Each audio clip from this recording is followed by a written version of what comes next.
ہم نے رب کے حکموں کو توڑا، ہم نے پرواہ ہی نہیں کی. ہم سمجھے دنیا میں آئے ہیں تو ہماری دنیا ہے، آوارہ ہوں، خواہشات نفس کے مطابق زندگی گزاریں، آنکھیں بے حیائی میں لگی رہیں، سوچیں آوارگی میں لگی رہیں، کان نغمے سنتے رہے، زبان جھوٹ بکتی رہی، ظلم و جبر کا بازار گرم رکھا، عصمتیں عزتیں پامال کرتا رہا، لوگوں کا مال لوٹتا رہا، حق غصب کرتا رہا، کلیجے اور دل چیرتا رہا، لوگوں کو زخمی کرتا رہا، لوگوں کے جذبات سے کھیلتا رہا. پرواہ نہیں کی کہ یہ دنیا ہے، امتحان گاہ ہے، چند دنوں کے لیے آئے ہیں، اللہ کے حضور پیش ہونا ہے، عملوں کا حساب ہونا ہے. اب جب وہ دیکھیں گے کہ ہمارے ساتھ کیا ہونے والا ہے تو ان کے چہرے پہلے بگڑ جائیں گے. کیوں؟ وہ گمان کریں گے کہ ان کی ریڑھ کی ہڈی توڑ دی جائے گی. ایسے عذاب آئیں گے جس طرح کسی کی ریڑھ کی ہڈی ٹوٹ جائے تو اس کا چہرہ شگفتہ گلاب تو نہیں ہوتا، اس کا چہرہ جو ہے وہ تو کس قدر مرجھایا ہوا ہوتا ہے. تو اللہ ارشاد فرماتا ہے اس طرح ان کے چہرے ہوں گے. ابھی عذاب آیا نہیں ہے لیکن چہرے پہلے اترے ہوئے ہوں گے، اور جب عذاب کی بھٹی میں ڈالے جائیں گے، اللہ اکبر. اور وہ سخت عذاب، حضور نے جبریل امین سے پوچھا مجھے جہنم کے عذابوں کا ذکر سناؤ. عرض کی حضور سب سے ہلکے عذاب کی کہانی سناتا ہوں، اور وہ یہ کہ جہنمی کے پاؤں میں آگ کا جوتا رکھا جائے گا، باقی پورا بدن اس کا سلامت ہوگا. یہ سب سے ہلکے عذاب کی کیفیت ہے. اب پاؤں میں آگ کا جوتا ہوگا، حدت، گرمی، شدت اتنی ہوگی کہ دماغ پگھل کے ناک اور کانوں کے راستے سے باہر آ جائے گا. پاؤں میں رکھے ہوئے جوتے کی گرمی دماغ کو ایسے چڑھے گی کہ وہ پگھل جائے گا اور ناک اور کانوں کے راستے سے باہر آ جائے گا. تو اللہ کے عذاب کے خوف سے چہرے بگڑ جائیں گے، حالت سلامت نہیں رہے گی. یہ بات ذہن میں رکھیں کہ اللہ جس کو جہنم میں ڈالے گا اس کو اس صورت میں نہیں ڈالے گا. یہ محمدی صورت ہے، یہ شکل اس کی چھین لی جائے گی اور اس کی شکل بڑی کر دی جائے گی. اس کا ایک ایک دانت احد پہاڑ جتنا ہوگا. احد پہاڑ کا پھیلاؤ 15 کلومیٹر پہ ہے. 15 کلومیٹر کا ایک دانت اور 32 دانت کتنے ہوں گے تو منہ کتنا بڑا ہوگا. اس کو اتنا بڑا اس لیے کیا جائے گا تاکہ وہ عذاب کی تکلیف زیادہ سہے. 70 گز موٹی کھال ہوگی اور کھال جل جائے گی تو اللہ قرآن میں فرماتا ہے ہم نئی کھال دے دیں گے تاکہ عذاب کی تکلیف اس کو گوارا کرنی پڑے. پھر چیخے گا، چلائے گا، ہائے مجھے پانی دو، پانی دو، پیاس کی شدت ہے. 70 سال تک تو اس کی کوئی آواز ہی نہیں سنے گا. 70 سال کے بعد داروغہ جہنم چیخ کر کہے گا کیا مانگتا ہے؟ وہ بولے گا مجھے پانی چاہیے. کہا جائے گا تو بے بھی ملتا ہے پانی. پھر داروغہ جہنم اسے پانی دے گا. کوکا کولا کی بوتل دے گا یا پیپسی تھما دے گا یا منرل واٹر کی بوتل دے گا؟ نہیں، قرآن بتاتا ہے اسے مائے حمیم دیا جائے گا، کھولتا ہوا پانی. اور وہ اتنا گرم ہوگا جب پینے کے لیے چہرے کے قریب کرے گا اس سے اٹھتی ہوئی بھاپ کی وجہ سے چہرے کی کھال ادھڑ کے اس کے اندر گر پڑے گی، لیکن اس کے باوجود اس کو پینا پڑے گا. اللہ فرماتا ہے یہ دنیا ہی سب کچھ نہیں ہے. سمجھ لیا یہی سب کچھ ہے، آخرت کو بھول گئے. صبح اٹھے کام پہ چلے گئے، شام آئے آوارگی میں چلے گئے. صدائیں آتی رہی حی علی الصلاۃ حی علی الفلاح، کوئی پرواہ نہیں کی. نہ پیشانیوں نے سجدے کیے، نہ سوچوں میں پاکیزگی آئی. زندگی یوں گزار کے چلے گئے. ایسے نہیں کہا ایک وہ ہوں گے جن کے چہرے شگفتہ گلاب ہوں گے، ایک وہ ہوں گے جن کے چہرے بگڑے ہوئے ہوں گے. اللہ اکبر. کلا اذا بلغت التراقی. یہ تو قیامت کا منظر ہے نا، قیامت سے قبل بھی ایک منظر ہے. اللہ اس منظر کو بھی بیان کر رہا ہے. کلا اذا بلغت التراقی. ہاں جب جان گلے کو پہنچ جائے گی. اے انسان تیرے اوپر وہ گھڑی بھی آنے والی ہے، وہ وقت بھی آنے والا ہے جب سانس اس ہنسلی میں اٹک جائے گا، جب سینے سے بھی سانس اوپر چلی گئی. اب ڈاکٹر بھی لا علاج قرار دے رہے ہیں کہ اب علاج نہیں رہا ہے، جان بس اب نکلنا چاہ رہی ہے. اور کہا جائے گا کوئی جھاڑ پھونک والا بلاؤ. اب ڈاکٹروں نے تو جواب دے دیا. اب سانس اٹک گئی گلے میں، چند لمحوں کی مہمان ہے. اب ڈاکٹروں نے کہا اب ہماری جانب سے لا علاج ہو گیا، اب لے جاؤ اس کو گھر یا وینٹیلیٹر پہ ڈال دیتے ہیں اس کو. بس اب ہماری جانب سے کوئی اس کا علاج نہیں ہے۔ اب گھر والے روتے ہیں، کہتے ہیں کوئی جھاڑ پھونک والا لاؤ، کوئی دم والا لاؤ، شاید وہ کوئی دم کرے تو اس کی جان میں جان آ جائے۔ ڈاکٹروں نے تو لا علاج قرار دے دیا۔ وَظَنَّ عَنَّهُ الْفِرَاقِ، اللہ فرماتا ہے یہ تو جھاڑ پھونک والے کو ڈھونڈ رہے ہیں، لیکن جس کی سانس یہاں اٹکی ہے وہ سمجھ گیا ہے اب موت آ گئی ہے، اس کو یقین ہو گیا ہے کہ اب موت کے لمحے آ گئے ہیں، اب میں بچ نہیں پاؤں گا، اب آنکھیں تاڑے لگی ہوئی ہیں۔ وَالْتَفَّتِ السَّاقُ بِالسَّاقِ، پنڈلی پہ پنڈلی چڑھ رہی ہے۔ جب موت آ جاتی ہے تو پھر پنڈلی سے پنڈلی لپٹ جاتی ہے، اس کو پھر جدا کرتے ہیں اور جدا کر کے دونوں انگوٹھے باندھ دیتے ہیں تاکہ پنڈلی کے اوپر پنڈلی نہ چڑھے۔ اللہ وہ منظر بیان کرتا ہے، صاحب یہ وقت آنے والا ہے جب دونوں انگوٹھے باندھ دیے جائیں گے، جب ناک میں روئی ٹھونس دی جائے گی، جب چٹے لباس میں کفن دیا جائے گا، جب غسال کے سامنے بے بس پڑے ہوں گے، وہ چاہے یہ بازو اٹھائے چاہے یہ بازو اٹھائے، گرم پانی ڈالے یا سرد پانی ڈالے، جب بس پڑے ہوئے ہوں گے جو ہے وہ غسل دینے والوں کے، اور ناک میں روئی ہوگی اور دونوں انگوٹھے آپس میں بندے ہوں گے، یہ محل، یہ ماڑی، یہ کوٹھیاں، یہ بنگلے جس کو سویر شام لگ کے حلال حرام کی تمیز کیے بغیر بنایا تھا، غوث اعظم رضی اللہ تعالیٰ عنہ بولے مکان بنا رہا ہے، بسیں گے اور حساب تو جا کے دے گا، اور یہ تو ایک رات بھی تجھے اس گھر کے اندر نہیں رکھیں گے کہ چلو ایک رات مہمان رکھ لیں، کہتے ہیں نہیں نہیں مہمانوں نے بھی جانا ہے تو جلدی کرو اس کو سپرد کراؤ، وہ تو تیرا لباس بھی پھاڑ کے اتاریں گے، خود غسل دینے کے لیے تیار بھی نہیں ہے، تجھ سے خوف آنے لگا ہے، جاندی واری ڈرونا بنے ہوتے ہاتھ نہ لاندے ڈر دے، جنہ لئی تو پاپ کمائے اج کتھے نہیں تیرے کر دے۔ آج تو وہ تیرے ساتھ تجھے غسل دینے کے لیے آمادہ نہیں ہے۔ وَالْتَفَّتِ السَّاقُ بِالسَّاقِ، جب پنڈلی پہ پنڈلی چڑھنے لگ جائے گی، إِلَىٰ رَبِّكَ يَوْمَئِذٍ الْمَسَاقُ، اس دن تیرے رب کی طرف ہی لوٹ کے جانا ہے۔ فَلَا صَدَّقَ وَلَا صَلَّىٰ، اس نے نہ تو سچ مانا اور نہ نماز پڑھی، وَلَٰكِنْ كَذَّبَ وَتَوَلَّىٰ، ہاں جھٹلایا اور منہ پھیر کے چل پڑا۔ ثُمَّ ذَهَبَ إِلَىٰ أَهْلِهِ يَتَمَطَّىٰ، پھر اپنے گھر کو اکڑتا ہوا چلا۔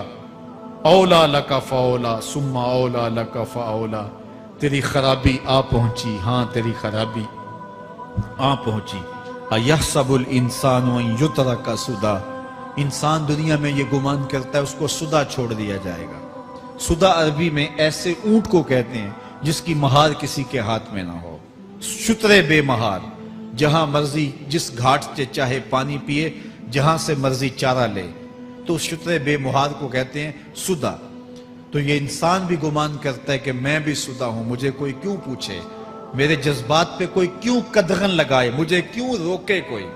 بالخصوص جوانی کے ایام کے اندر جوان کو بڑا ہوتا ہے کہ کوئی مجھے کیوں، وہ تو ماں باپ کے کہنے میں بھی نہیں آنا چاہتا، وہ کہتا ہے کیوں مجھے روکتے ہیں، میری جوانی ہے، میرے جذبات ہیں، مجھے آزادی سے جینے دو، کیوں میرے راستے میں رکاوٹ بنتے ہو، میں سدا ہوں۔ اللہ فرماتا ہے نہیں، ایک اونٹ تو سدا ہو سکتا ہے، جس کو میں نے اشرف المخلوقات بنایا ہے اس کو تو سدا نہیں چھوڑوں گا، اس کو تو پابند بناؤں گا حکام کا۔ اب وہ کہتا ہے کہ نہیں نہیں، یہ کیسے دوبارہ اٹھائے جائیں گے؟ اب دوبارہ وہی بات پھر آ گئی، الم یک نطفۃ من منی یمنی، اللہ فرماتا ہے ایک بوند تھی نا، پانی کا ایک قطرہ تھا جو رحم مادر میں رکھا گیا، ثم کان علقہ، پھر وہ پانی کا قطرہ لوتھڑا بنا، فخلق فسوی، پھر اللہ نے اسے پیدا فرمایا اور پھر ٹھیک ہموار کیا، فجعل منہ الزوجین الذکر والانثی، پھر اس سے وہ جوڑ بنائے، کوئی مرد بنایا کوئی عورت بنائی۔ کہا اب غور کر، اب تیری آنکھیں دیکھتی ہیں، بجلیاں چمکتی ہیں، تیری زبان کا طوطی بولتا ہے، لوگ اشش کرتے ہیں تیری گفتگو پہ، تیری گفتار پہ صدقے جاتے ہیں، تیرے لہجے کے جمال کو دیکھتے ہیں، تیرے سینے کا زور، تیرے پنجوں کی طاقت، تیری دماغ کی تیزیاں اور تیری سوچوں کے اجالے، تیری زوردار ٹانگیں، تیرے کڑیل بازو اور تیری چوڑی چھاتی اور تیرے گلاب کی پتیوں جیسے ہونٹ، اے انسان یہ سب کچھ کہاں تراشا گیا؟ ماں کے رحم میں، اس تاریکی میں جو 3 پردوں میں تھی، تیرا سر تیرے گھٹنوں میں تھا، اور تیرے رب نے وہاں تیرے اندر نسوانیت یا رجولیت کی صلاحیتیں پیدا کی، تیری آنکھوں میں چمک پیدا کی، تیرے کانوں میں نغمے بکھیرے، تیری زبان کے پٹھوں پہ قوت ذائقہ رکھی، تجھے بولنے کی صلاحیت دی، تیرے پنجوں میں زور رکھا۔ آج تو مفتی شہر ہے، آج تو علامۃ الدہر ہے، آج تو قاضی القضات ہے، آج تو منسٹر ہے، آج تو وزیر اعظم ہے، آج تو پہلوان ہے، آج تو شہزادہ ہے، آج تو بادشاہ ہے، آج تو زوراور ہے، آج تیری طاقت کے کیا کہنے؟ آج شیروں کو تو نچا لیتا ہے، ہاتھیوں کو تو بٹھا لیتا ہے، آج تو بڑا زوراور گھڑ سوار ہے، آج تیری طاقت کے کیا کہنے؟ تو کشتی کرتا ہے، زمانہ دیکھنے آتا ہے، آج تیری طاقت کے شوہرے ہیں، تیری عظمت کے تنتنے ہیں، لیکن انسان تو ایک ناپاک قطرہ تھا اور رحم مادر میں تھا۔ تیرے اندر یہ رنگ کس نے بھرے؟ تیرے کانوں میں نغمے کس نے رکھے؟ تجھے دماغ کی قوتیں کس نے دی؟ زبان کو بولنا کس نے سکھایا؟ آنکھوں میں توانائیاں کس نے رکھی؟ تیری زبان کا طوطی بولتا ہے، یہ سلیقے کس نے دیے؟ پھر اللہ فرمایا، کتنا زوردار بیان ہے، الیس ذالک بقادر علی ان یحیی الموتى، جو ماں کے پیٹ میں ایک نطفے کو ایک خوبصورت انسان بنا سکتا ہے، ہڈیوں کو جوڑ کے دوبارہ انسان نہیں بنا سکتا؟ کیا وہ دوبارہ تجھے کھڑا نہیں کر سکتا اپنے سامنے پیش ہونے کے لیے، جس کے حکموں کو تو نے توڑا ہے، جس کے فرامین کا تو نے مذاق اڑایا ہے؟ کیا وہ اتنا ہی بے بس ہے کہ اپنے حضور تجھے جو ہے وہ کھڑا ہی نہیں کر سکتا ہے؟ جس رب نے تجھے ماں کے شکم میں شکل دی، حضرت شیخ فرید الدین عطار بولتے ہیں، سانے کزتی سلاتی می شود، ایسا کاریگر ہے مٹی سے بادشاہ بنا ڈالتا ہے۔ اس نے مٹی سے دارا و سکندر بنائے، اس نے مٹی سے جو ہے وہ رستم و سہراب بنائے، اس نے مٹی سے کیا کیا بنا دیا، جو مٹی سے بادشاہ بنا سکتا ہے، جو نطفہ رحم مادر سے جو ہے وہ شکل اور صورت اور رنگ اور جمال بنا دیتا ہے۔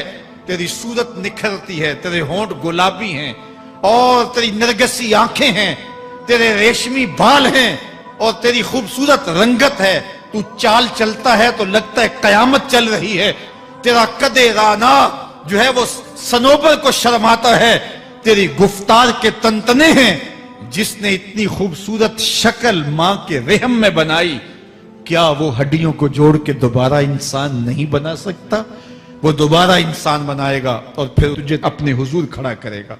اور ایک حدیث میں آتا ہے، اللہ بندے کو اپنے حضور کھڑا کرنے کے بعد اپنے سامنے سے ہٹنے نہیں دے گا جب تک 5 سوال نہیں پوچھ لے گا۔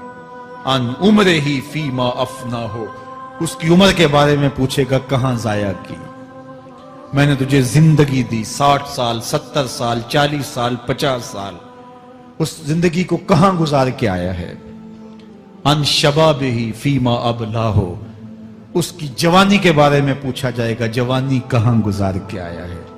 مجنوں تو نہیں بنا رہا، خواہشات کا اسیر تو نہیں ہو گیا، دیوانوں کی طرح زندگی تو نہیں گزار کے آ گیا؟ تیری جوانی کسی چوک میں تو نہیں گزری، تیری جوانی آوارگی میں تو نہیں گزری، ساری رات سوشل میڈیا کے اوپر گندگی اور غلاظتیں تو نہیں دیکھتا رہا؟ تیری زندگی گزری کہاں ہے؟ تیری جوانی گزری کہاں ہے؟ اگر کوئی جواب نہ ہوا تو پھر کیا جواب دے گا؟ اور وہ کتنا خوش نصیب ہوگا جو کہے گا، مالک میری جوانی سجدوں میں گزری، میری جوانی قیام میں گزری، میری جوانی رکوع میں گزری۔ میرے حضور فرماتے ہیں، سبعۃ یظلھم اللہ فی ظلہ یوم لا ظل الا ظلہ، 7 اشخاص ایسے ہیں قیامت کے دن جب کوئی سایہ نہیں ہوگا، اللہ ان 7 کو اپنے عرش کا سایہ دے گا۔ ان میں سے دوسرا شخص میرے حضور نے بیان فرمایا، وَشَابٌ نَشَأَ فِي عِبَادَةِ اللَّهِ، وہ جوان جس کی جوانی اللہ کی عبادت میں گزرے۔ جوانوں، اپنی زندگی کو مالک کی دہلیز پہ لے آؤ۔ جوانی وہی ہے جو مالک کی چوکھٹ پہ گزرے۔ اپنے دل کا تعلق جوڑو، عشق کرنا ہے تو پھر آمنہ کے لال سے کرو، محبت کا رشتہ ان سے جوڑو، تعلق کا ربط ان سے قائم کرو، جوانی کو دین کی راہ پہ ڈالو۔ اللہ اکبر۔ سنو میرے حضور کا فرمان، آنا حبیب اللہ، میں اللہ کا حبیب ہوں۔ پھر فرمایا الشاب التائب حبیب اللہ، جو جوانی میں توبہ کرے وہ بھی اللہ کا حبیب ہے۔ آؤ اللہ کے حبیب بن جاؤ، اللہ کے حبیب بن جاؤ، اللہ کے حبیب بن جاؤ، اللہ کے محبوب بن جاؤ۔ لیلۃ القدر کی گھڑیاں ہیں، رات کا پچھلا پہر ہے، اللہ کے حضور یہ عہد کر کے اٹھو، مالک جو زندگی گزر گئی، آئندہ جوانی کا ایک ایک لمحہ تیرے لیے گزرے گا۔ جیوں گا تو تیرے لیے، مروں گا تو تیرے لیے۔ میری ایک ایک سانس تیرے نام وقف ہوئی، میری زندگی کی ایک ایک ساتھ تیرے نام وقف ہوئی۔ میں اپنا سب کچھ تیرے لیے پیش کرتا ہوں۔ میری زندگی کا مالک بھی تو ہے، میری موت و حیات کا خالق اور مالک بھی تو ہے۔ یہ زندگی تو نے دی، تیری امانت ہے، تیرے حضور ہی پیش کرتا ہوں۔ اور لیلۃ القدر کی گھڑیوں میں اس عزم کے ساتھ گھروں کو لوٹو کہ اللہ میری زندگی کا ایک ایک لمحہ تیرے نام ہوا، آنے والے موسم تیرے نام ہوئے، میری جوانی تیرے نام ہوئی، میرے آنسو تیرے نام ہوئے، میری پیشانی تیرے نام ہوئی، میرے دل کی دھڑکن تیرے نام ہوئی، میری صلاحیتیں تیرے نام ہوئی۔ میری زبان بولے گی تو تیری تسبیح بولے گی، تیرے ذکر کے ترانے پڑے گی، میرے کان سنیں گے تو قرآن کے نغمے سنیں گے، میری آنکھیں دیکھیں گی تو مالک تیری قدرت کی نشانیاں دیکھیں گی، تیرے رسول کا روضہ دیکھیں گی، تیرا کعبہ دیکھیں گی۔ مالک میری زبان سچائی کے نور سے مالا مال ہوگی اور میں ساری زندگی تیرے نام کرتا ہوں۔ اور جب آپ اپنی ساری زندگی اللہ کے نام کر دیں گے تو پھر وہ پوری کائنات تمہارے نام کر دے گا۔ کی محمد سے وفا تو نے تو ہم تیرے ہیں، یہ جہاں چیز ہے کیا لوح و قلم تیرے ہیں۔ اللہ آپ سب کو اپنی پناہ میں، امان میں اور حفاظتوں کے ساتھ میں